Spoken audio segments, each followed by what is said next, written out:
I'll be over soon. Just gotta drive there.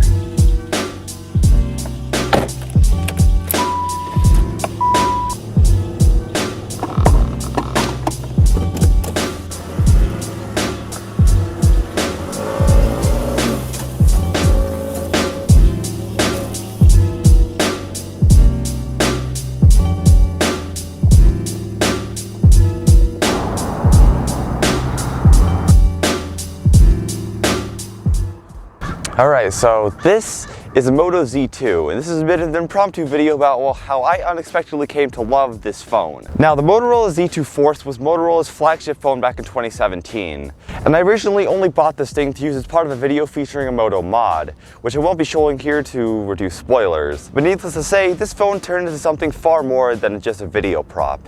This was literally the cheapest unit that I could find on eBay too. For $35, I got a heavily scratched Moto Z2 Force with a bad battery and missing SIM tray, and a deeply burnt-in OLED display. However, when I took it out of its shipping packaging, I just picked it up and it just felt right in my hands, to be honest. It's super slim and light for what it is. It's actually thinner than the iPhone 6 somehow, but it's still small enough to hold comfortably, and it has really premium design that just feels really nice. The back of the phone is made of metal and the front of the phone is made of plastic, which is why it's scratched so badly, but it means that it is never cracked, which Motorola relied on heavily for its marketing. And I found that even on Android 9, the latest version of Android that this phone got, it's still snappy and super duper fast. Predictably, this is a base model Moto Z2 Force with 64 gigs of storage and 4 gigs of RAM. If it were up to me, I probably would have gotten a 64GB model with 6 gigs of RAM, but you can't always be choosing. I only say this because I sometimes notice that apps would unload in the background while I was doing intensive things. Inside of this thing is the Snapdragon 835 chipset, which was famed in this phone for adding gigabit LTE support. And even today, the chipset inside this thing is actually pretty comparable to the Snapdragon 730G inside my Pixel 4a, which is pretty impressive. But the weird thing is that since this is on an older version of Android, it's actually a lot faster. Android 12 has really bogged down some Pixel smartphones. I don't think I ever caught this phone really just hanging on me even once. Maybe if I was trying to do voice-to-text recognition, but to be fair, this doesn't have the advanced AI that the newer chipsets have. Even when I was trying to do like 1,000 things at once really quickly, it didn't really ever slow down, which impressed me. However, what didn't impress me in this phone was its battery. It's a really thin phone, which means it also has a really thin battery, and allegedly when it was new, it would actually last you the entire day easily, but these days, this is obviously a very heavily used phone, and even just sitting around, the battery percentage would drop like Tic Tacs. However, there are two upsides to this. The first one being that this supports turbo power, or whatever Motorola was calling fast charging back in 2017. And it's actually really fast. Even on an 18 watts fast charger like the one that came with the Google Pixel 4a, even 15 minutes on the charge can get you an easy 3 hours of screen on time. The second upside is this phone supports battery pack Moto mods, which means that you can just snap a battery pack Moto mod onto the back of this thing and get an easy day's worth of battery life. This is kind of similar to the battery pack that the iPhone 13 Pro has, but it's actually a lot more useful because it doesn't just like slide off like the iPhone did. It has physical pins connecting it, which means that it's also a lot more efficient. And with these, you can easily revitalize new life into a device like this, provided you're fine with a thicker device. And it's really quite impressive because it means this phone can actually last a very long time. Besides the battery issue though, this phone was actually otherwise fully functional when I bought it, so I just started using it as a normal phone to see how I liked it. And believe me, I liked it. First, I was put through a quick tutorial on the phone about using the home button for all the navigation, which I found surprisingly intuitive. The more I used it, the more I got used to it, which turned into a great appreciation for this unique implementation of gesture navigation. You obviously use the home button to go home and to unlock the phone, but if you swipe right on the home button, you can go back, and if you swipe left, you can go into the multitasking menu. It's really quite intuitive. The only real issue with the setup is that the button is admittedly small, and sometimes it went home when I actually meant to go back, which did take some getting used to. This is without mentioning the other really cool features that are exclusive to this phone. For example, you can just chop twice on the phone to activate the flashlight. And if you do kind of twisting motion, that automatically opens the camera app. Speaking of the cameras, I should probably talk about those because these are quite a talking point back when this phone came out. There are two sensors on the back, which might make you assume that one is a normal camera, one is an ultra-wide, but in fact this is a much different configuration, with one of these sensors being a color sensor and the other being a black and white sensor. Why they chose this, I'm not entirely sure, but allegedly it gave you richer blacks and a deeper black and white effect. But I played around with both modes and I found this camera actually entirely impressive even today. The only real downside is that in low light, it just really didn't hold up. But it makes sense as this thing doesn't have a lot of image processing done to it.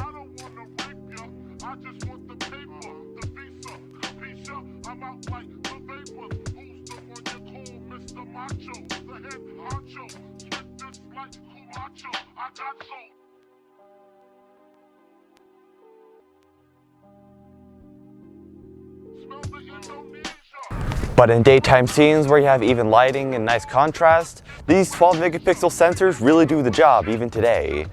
It's just combined with a dual tone flash on the back.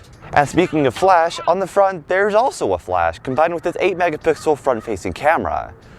Just adjacent to the speaker grill, you also have your earpiece speaker, which also doubles as the main speaker.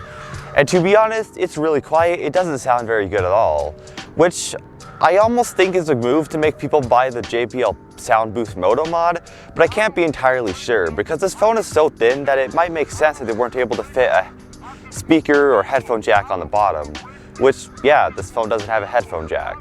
However, the Z2 Play did have a headphone jack. That brings us well onto the screen of this phone though. It's a 1440p OLED display.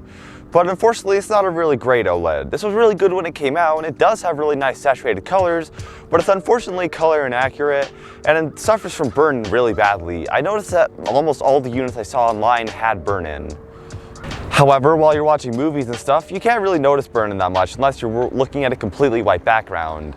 And this does still offer the really nice pitch black blacks that you expect from an OLED display. And with that, that's about it for the specs of this phone.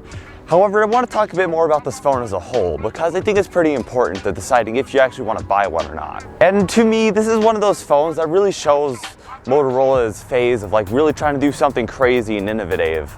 And this phone really sticks out to me because I remember when the original Moto Z launched in 2016, I wanted one so badly, but they were just too expensive. And now that I finally have one almost 5 years later, well, it's even more special to me, I think. Especially now that I finally get to try out the Moto mods I've always been wanting to try out. However, you will have to stay tuned for the video on those. And in my view, I think it's really sad that we don't have these really strange ideas happening anymore. I think we definitely have innovative ideas now, like folding phones and different sorts of display technology and builds. But things like Moto mods or having a black and white dedicated camera on the back that people just don't do anymore because it sounds dumb in our modern culture.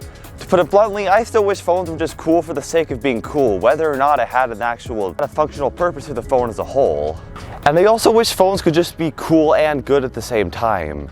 I mean, I'm not sure if a lot of people know this, but Motorola kept making the Moto Z series up until the Z4 in 2019 before discontinuing it.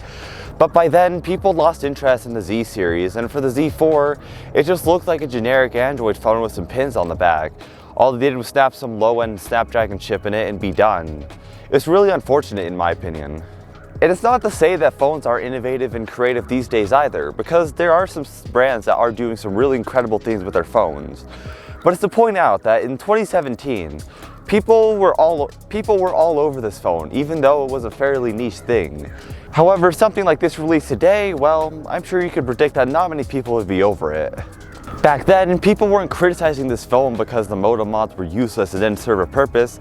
They were judging this phone for what it was, not for what it wasn't or couldn't be. And in my opinion, that's what we have to get back to. Phones that we can just say that we use for this kind of purpose and have these kind of features, not that they don't have these kind of features. And you really have to consider what you'd actually use on a phone before judging it.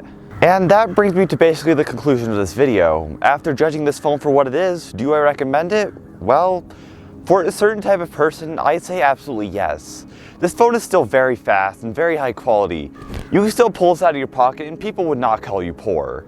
And considering that these go for under $100 in really good condition, I'd say it's absolutely worth it. And this phone can just be fun if you want it to be. With the Moto mods that are available for it and the amount of expandability you could have, you could really just be a creative person. You don't have to have some boring old smartphone. Whether you want to display a short presentation or watch a movie with the projector Moto mod, or have a really nice sound experience without having an external Bluetooth speaker with a JBL sound pack mod, expanded battery with the battery mod, or any of the other third-party mods that were made available for this thing. People were actually invested into this ecosystem for a good couple of years. And considering the price and age of this phone, the cameras are still good, the screen is still good, and the build quality is still excellent. Most phones you get for $100 on eBay wouldn't even come close to this. So I say it's a worthwhile investment if you really wanted to get a Moto Z. With that said, this is the Moto Z2 Force, a flagship phone from 2017 with some really unique features, and this is Calc G, out.